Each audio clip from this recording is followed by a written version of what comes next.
What if I told you that the civilization you live in is currently committing a slow, mathematically inevitable suicide? And what if I told you that the people in charge aren't trying to stop it? They're actually stepping on the gas?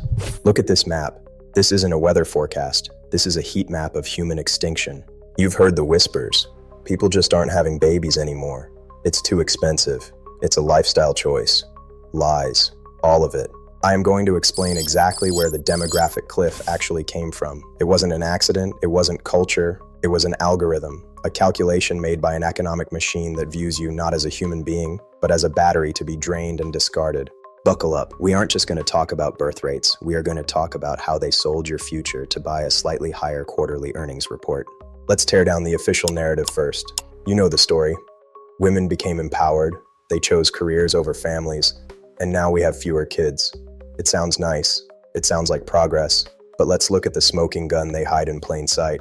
Look closely at this chart. Right around the early 1970s, something strange happens. Productivity, how much stuff we make, keeps going up, but wages, they flatline. Why? Because the insatiable capitalist appetite for cheap labor found a loophole. The Wall Street Club realized they had a problem. The only thing holding them back from infinite growth was a labor shortage. When labor is scarce, it's expensive. So someone had the bright idea. What if we doubled the workforce overnight? They didn't liberate women because they cared about their rights. They liberated women because they wanted to cut the price of labor in half. It's basic supply and demand. You double the supply of workers, you have the value of the work. Radical feminists and hardcore traditionalists both notice that when you educate women for the corporate grinder, they stop having babies. But neither group asked who benefits from that education. Women are being educated to be interchangeable units of economic productivity. You can teach them about the square of the hypotenuse, but if they have to work 8 hours a day wrangling spreadsheets in a cubicle just to pay rent, they can't and won't have babies.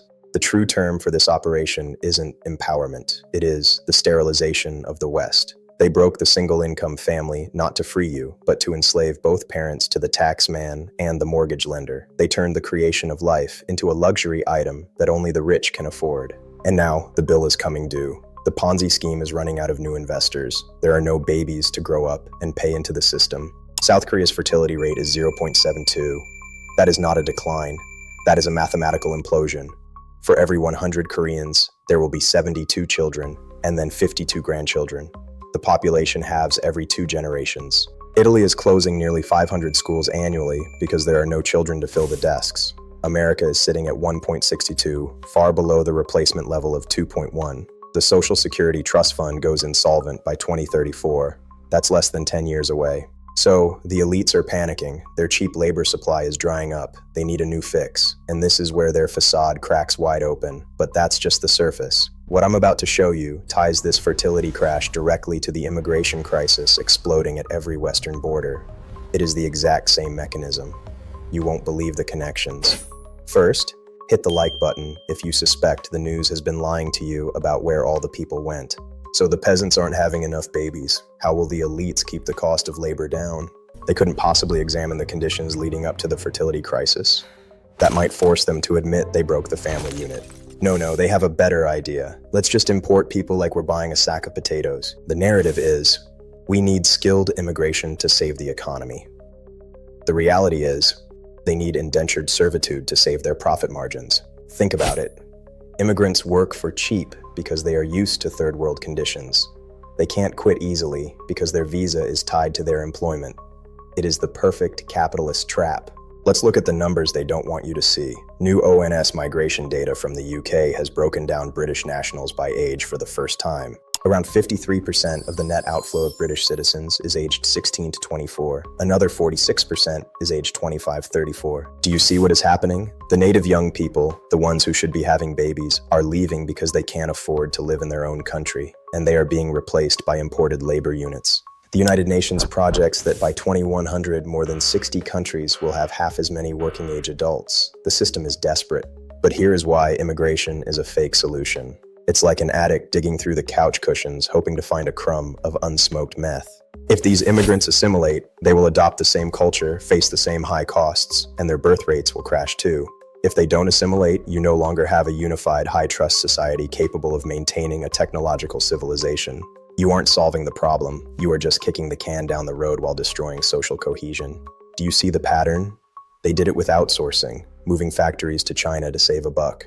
They did it with inflation, printing money to pay debt, stealing the value of your savings.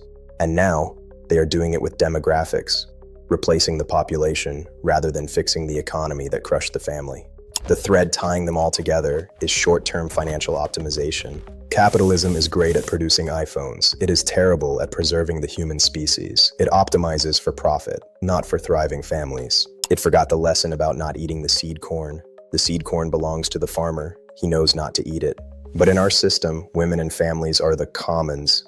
If one corporation doesn't hire the woman and work her 60 hours a week, another corporation will. So they all do.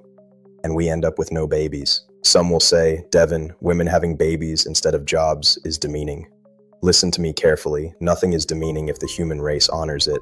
You only think raising the next generation is demeaning because a corporate HR department paid a lot of money to program you to think that.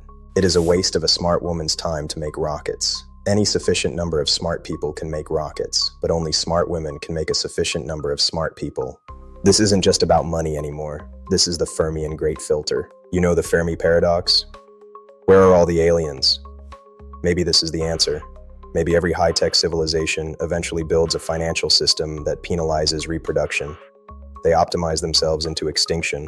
The Mario Nawfals of the world. The globalist businessmen living in Dubai, geolocated in Europe, listing themselves as citizens of the world. They don't get it. They think they can just move to the next country when one collapses. But you cannot drill a hole in the bottom of the boat just because you're sitting in first class. When the demographic collapse hits, it won't just be fewer workers. It will be the collapse of the tech stack, the collapse of pensions, and the collapse of the safety to buy nice things. So, what is the forbidden solution, the one no one wants to say? We have to stop treating labor like a commodity. We stop people from overfishing. We protect endangered species. Why don't we protect the family unit from the ravages of the free market? This means we need to drive the price of labor up. We need to make it possible for a single income to support a family again. That means restricting the labor supply. Yes, that means uncomfortable conversations about who works and when. We need to make it a status symbol to have a family, not a career. Quality women shouldn't have to work for a boss who doesn't care if they live or die. They should feel secure enough to raise the future.